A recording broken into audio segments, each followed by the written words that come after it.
اعوذ باللہ من الشیطان الرجیم بسم اللہ الرحمن الرحیم باب الدلیل علی صحت اسلام من حضرہ الموت ما لم یشرع فی النزع وهو الغرغرہ ونسخ جواز الاستغفار للمشرکین والدلیل علی من مات علی الشرک فهو من اصحاب الجحیم ولا ينقذه من ذلك شیء من الوسائل۔ یہ باب ہے اس بارے میں کہ جانکنی کی حالت شروع ہونے سے پہلے موت کے وقت ایمان لانے کے صحیح ہونے اور مشرکین کے لیے دعائے مغفرت کے جواز کے منسوخ ہونے کی دلیل کے بیان میں، اور اس باب میں اس پر بھی دلیل ہے کہ شرک پر مرنے والا جہنمیوں میں سے ہے، اور ولا ينقذه من ذلك شيء من الوسائل، اور کوئی بھی وسیلہ اسے جہنم سے نہیں بچا سکتا۔ اس سلسلے میں امام مسلم رحمہ اللہ نے حضرت سعید بن مسیب کے والد حضرت مسیب سے حدیث روایت کی ہے، اور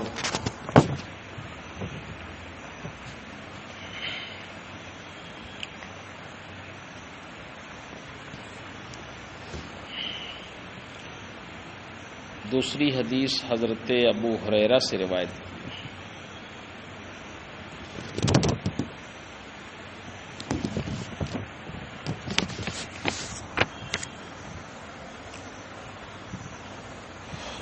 اس سلسلے میں ابو طالب کے موت سے پہلے نبی کریم صلی اللہ علیہ وسلم کا ان کو دعوت دینا اور اسلام کی طرف بلانے کا ذکر اس حدیث میں ہے، وہ پوری تفصیل آپ ملاحظہ فرما لیں۔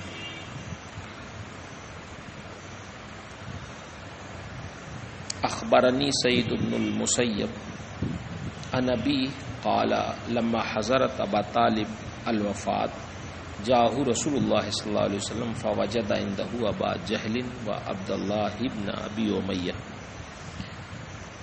فقال رسول اللہ صلی اللہ علیہ وسلم یا عم قل لا الہ الا اللہ۔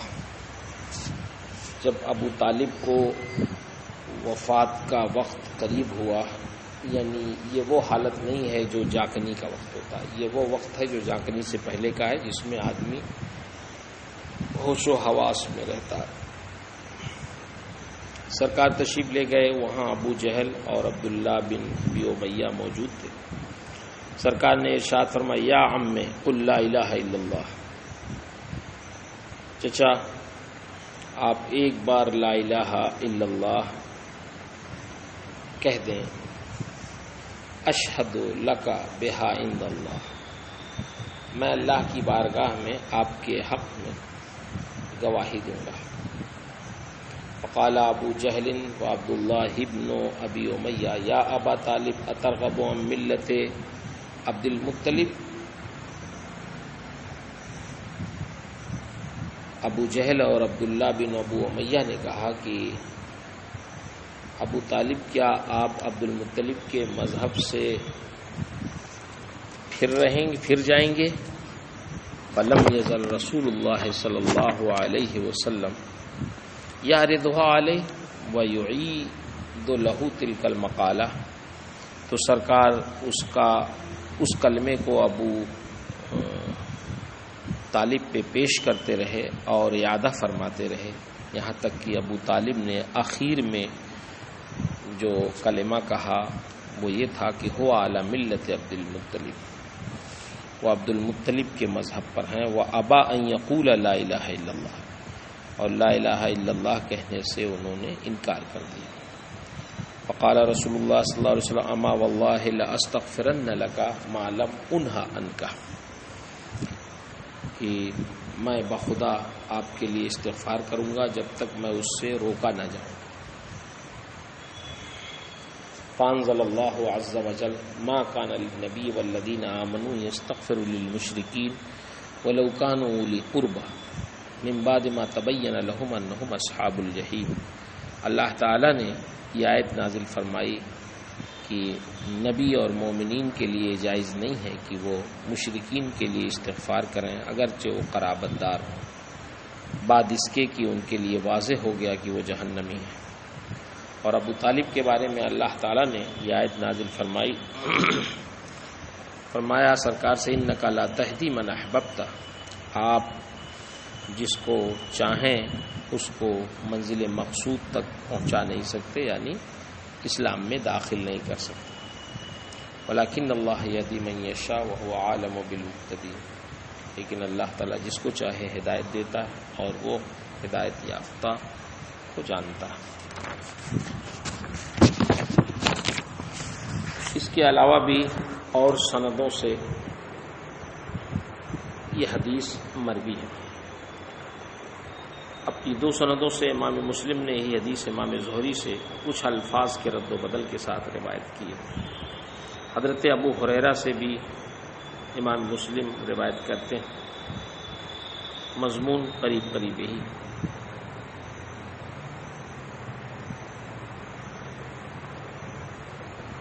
نبی کریم صلی اللہ تعالی علیہ وسلم کا کیا تعلق تھا ابو طالب سے، وہ بھی آپ ملاحظہ کر لیں، پھر یہ دیکھیں کہ شریعت کے اعتبار سے ان پر حکم کیا عائد ہوتا ہے۔ نبی کریم صلی اللہ علیہ وسلم ابھی اپنی والدہ حضرت آمنہ رضی اللہ تعالی عنہا کے وطن میں تھے، 2 ماہ ہوئے تھے کہ حضرت عبداللہ کا انتقال ہو گیا۔ حضرت عبداللہ مدینہ منورہ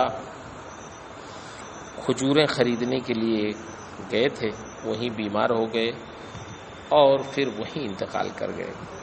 پھر جب آپ 6 سال کے ہوئے تو آپ کی والدہ حضرت آمنہ آپ کو لے کر آپ کے ماموں بنو عدی بن نجار کے پاس مدینہ آئیں، اور جب لوٹ کر جانے لگیں تو مقام ابوا میں آپ کا انتقال ہو گیا۔ حضرت ام ایمن جو اس سفر میں آپ کے ساتھ تھیں، آپ کے والد کے ترکے میں یہ ملی تھیں، بادی تھیں، وہی آپ کو لے کر مکہ آئیں۔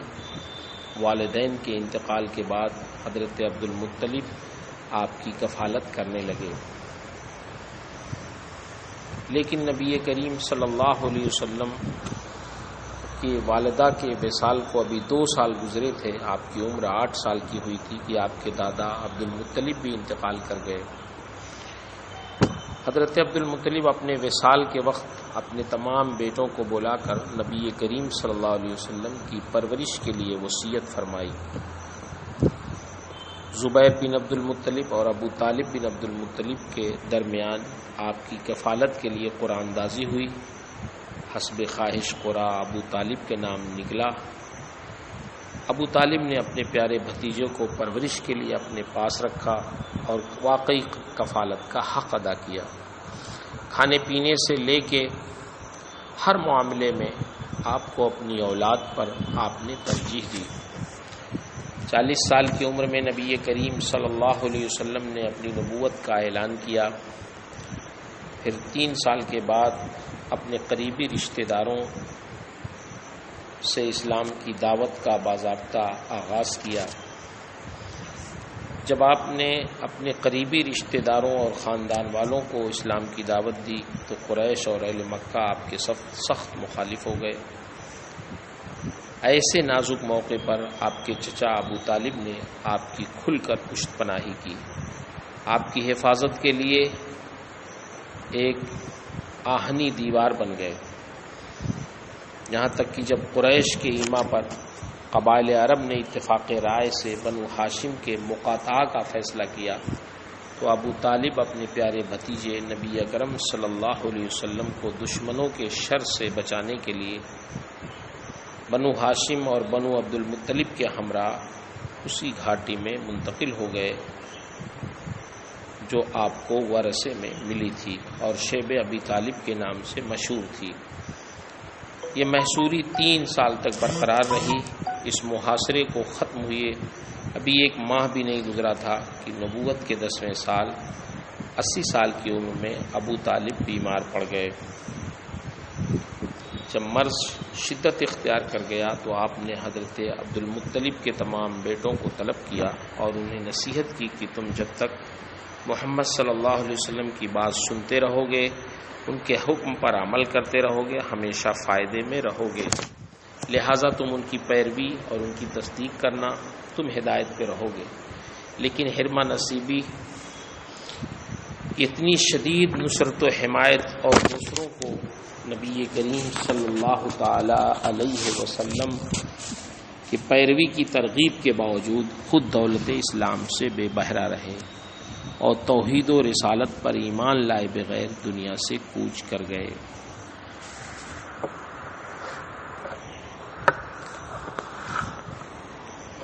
یہ ایک پس منظر ہے اس حدیث کا۔ اس حدیث کے راویوں میں حضرت مسیب ہیں، آپ کا نام مسیب ہے، ابو سعید مخزومی آپ کی کنیت ہے، آپ قریشی ہیں، آپ اور آپ کے والد دونوں صحابی ہیں، دونوں فتح مکہ کے دن اسلام لائے، جلیل القدر تابعی اور مشہور محدث سید التابعین حضرت سعید بن مسیب کے والد ہیں۔ آپ کا پیشہ تجارت تھا۔ بخاری، مسلم، ابو داؤد، نسائی میں ان کی احادیث موجود ہیں۔ حضرت عثمان غنی رضی اللہ تعالی عنہ کے عہد خلافت تک یہ باحیات رہے۔ حدیث کے الفاظ پہ غور فرما لیں۔ لما حضرت ابا طالب الوفات، اس کا مطلب یہ ہے کہ ابو طالب کی موت کا وقت قریب آ پہنچا، موت کے آثار و علامات نظر آنے لگے، تو نبی کریم صلی اللہ علیہ وسلم نے انہیں کلمہ توحید و رسالت کے اقرار کی دعوت دی۔ یہاں یہ مراد نہیں ہے کہ جانکنی کا وقت آ گیا، نزا کی حالت طاری ہو گئی، ایسا نہیں، اس لیے کہ اس وقت کا ایمان معتبر نہیں۔ اللہ تعالیٰ نے ارشاد فرمایا لیست التوبۃ للذین یعملون السیئات حتی اذا حضر احدهم الموت قال انی تبت الآن، اور وہ توبہ ان کی نہیں جو گناہوں میں لگے رہتے ہیں یہاں تک کہ جب ان میں کسی کو موت آئے تو کہے اب میں نے توبہ کی۔ اس آیت سے ثابت ہوتا ہے کہ موت کے وقت کافر کی توبہ اور اس کا ایمان مقبول نہیں۔ ظاہر ہے نبی کریم صلی اللہ علیہ وسلم نے ابو طالب کو دعوت ایمان دی۔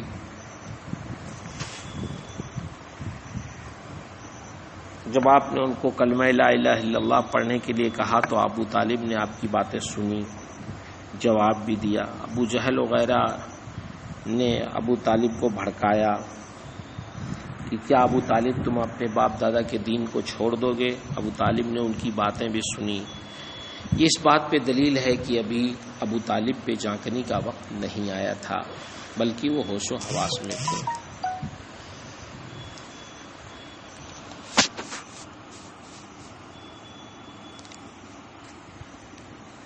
ما کان للنبی والذین آمنوا، مسلم شریف کی جو حدیث ذکر کی گئی اس سے واضح ہے کہ جب ابو طالب کی وفات کا وقت قریب آیا اور موت کے آثار دکھائی پڑنے لگے تو نبی کریم صلی اللہ علیہ وسلم ان کے پاس تشریف لے گئے۔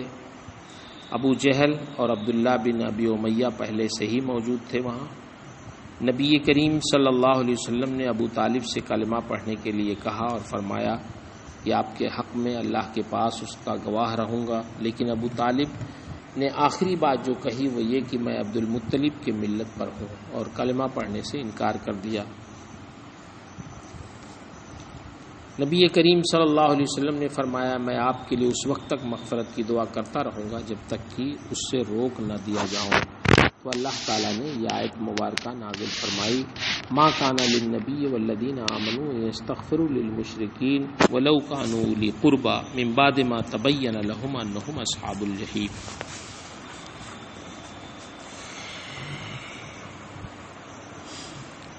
بخاری شریف جلد ثانی میں بھی اسی آیت مبارکہ کے باب کے تحت یہ حدیث بھی ذکر کرنا اس پر یہ دلالت کرتی ہے کہ آیت ابو طالب کے حق میں نازل ہوئی۔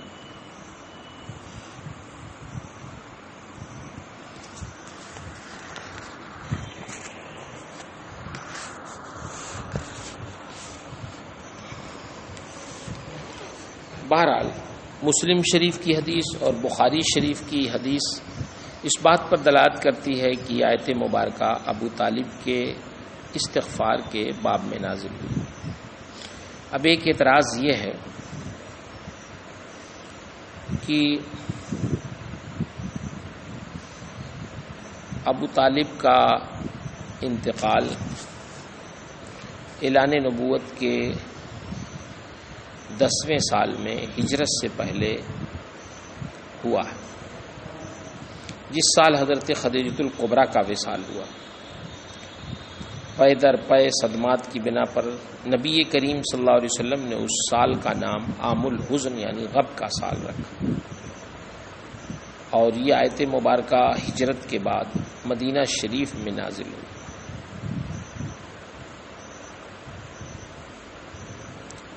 لہذا ابو طالب کے استغفار کے باب میں اس آیت کا نزول کیسے صحیح ہو سکتا ہے کہ ابو طالب کا انتقال مکے میں ہوا، ہجرت سے پہلے ہوا، اور یہ آیت ہجرت کے بعد مدینے میں نازل ہوئی، تو یہ ابو طالب کے استغفار کے بارے میں کیسے ہو سکتی ہے؟ اس کا جواب محدثین نے یہ دیا کہ یہ ممکن ہے کہ نبی کریم صلی اللہ علیہ وسلم نے فرمایا تھا کہ میں استغفار کرتا رہوں گا جب تک اللہ کی طرف سے منع نہ کیا جائے، تو ممکن ہے کہ نبی کریم صلی اللہ علیہ وسلم ابو طالب کے وفات کے بعد ان کے حق میں مسلسل استغفار کرتے رہے ہوں، یہاں تک کہ بعد ہجرت مدینہ شریف میں اللہ تعالی نے اس آیت کو نازل کر کے آپ کو ان کے حق میں استغفار سے روک دیا۔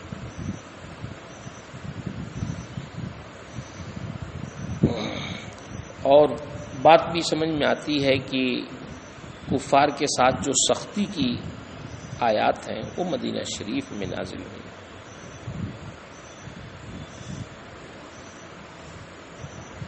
بعض محدثین نے اس جواب کو حق سے تعبیر کیا اور کہا ہے کہ صحیح یہی ہے کہ یہ آیت ابو طالب ہی کے بارے میں نازل ہوئی۔ بعض لوگوں کے نزدیک یہ آیت ابو طالب کے باب میں نہیں بلکہ یہ نبی کریم صلی اللہ علیہ وسلم کی والدہ حضرت آمنہ کے استغفار کے بارے میں نازل ہوئی۔ بعض لوگ یہ کہتے ہیں، اس کے ثبوت میں حضرت ابو ہریرہ سے مروی حدیث بھی وہ پیش کرتے ہیں، لیکن اس قسم کی حدیثیں جو آپ کی والدہ حضرت آمنہ کے کفر کے ثبوت میں پیش کی گئی ہیں وہ سب عموماً ضعیف ہیں، کیونکہ اس پر دلائل قائم ہے کہ سید عالم صلی اللہ علیہ وسلم کی والدہ حضرت آمنہ موحدہ اور دین ابراہیم پر تھی۔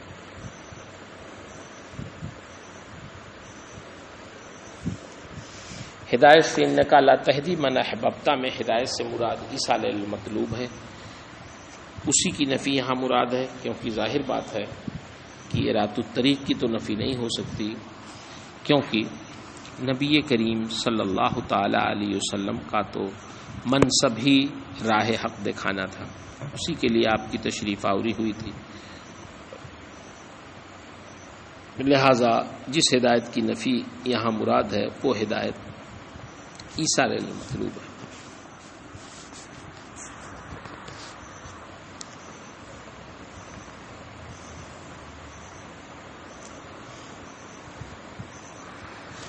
بہرحال خلاصہ یہ ہے کہ آیت مبارکہ اور مسلم و بخاری میں منقول اس باب کی جملہ احادیث اور حضور کی یہ حدیث احون اہل النار عذابا ابو طالب وہو متناعل بنعلین یغلی منہما دماغ، کہ سب سے ہلکا عذاب ابو طالب کا ہے، وہ آگ کے جوتے پہنے ہوئے ہیں جس کی گرمی سے ان کا دماغ کھولتا ہے۔ اور یہ بھی حدیث کہ جب ابو طالب کا انتقال ہوا تو حضرت علی بارگاہ رسالت میں حاضر ہوئی اور عرض کیا، یا رسول اللہ ان عمک الشیخ الضال قد مات فمن یواری قال اذهب فوار اباک، حضرت علی نے عرض کیا رسول اللہ آپ کے بوڑھے گمراہ چچا فوت ہو گئے، انہیں کون دفن کرے گا؟ تو آپ نے فرمایا جاؤ اپنے باپ کو دفن کرو۔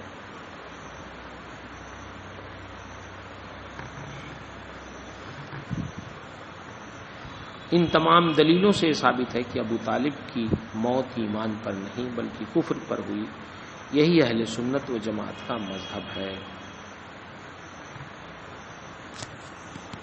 اعلیٰ حضرت امام اہل سنت قدس سرہ العزیز فرماتے ہیں آیات قرآنیہ، احادیث صحیحہ متواترہ سے ابو طالب کا کفر پہ مرنا اور ایمان لانے سے آخری وقت دم واپسی، ایمان لانے سے انکار کرنا اور عاقبت کار اصحاب نار سے ہونا ایسے روشن ثبوت سے ثابت جس سے کسی سنی کو مجال دم زدن نہیں۔ واللہ عالم بالصواب۔ لیکن اتنا ضرور ہے کہ اور جو دوسرے کفار ہیں ان کی طرح ابو طالب کو نہ سمجھا جائے، ان کی قربانیاں اور نبی کریم صلی اللہ علیہ وسلم کے ساتھ ان کی محبت اور دفاع آپ کی جانب سے مشرکین کا بہت کیا آپ نے، اس لیے ان کا شمار اور دوسرے کفار کی طرح ان میں نہ کیا جائے۔ اگرچہ وہ کافر ضرور ہیں لیکن نبی کریم صلی اللہ علیہ وسلم کی خدمت کی برکت سے ان کو جہنم میں سب سے ہلکا عذاب دیا جائے گا۔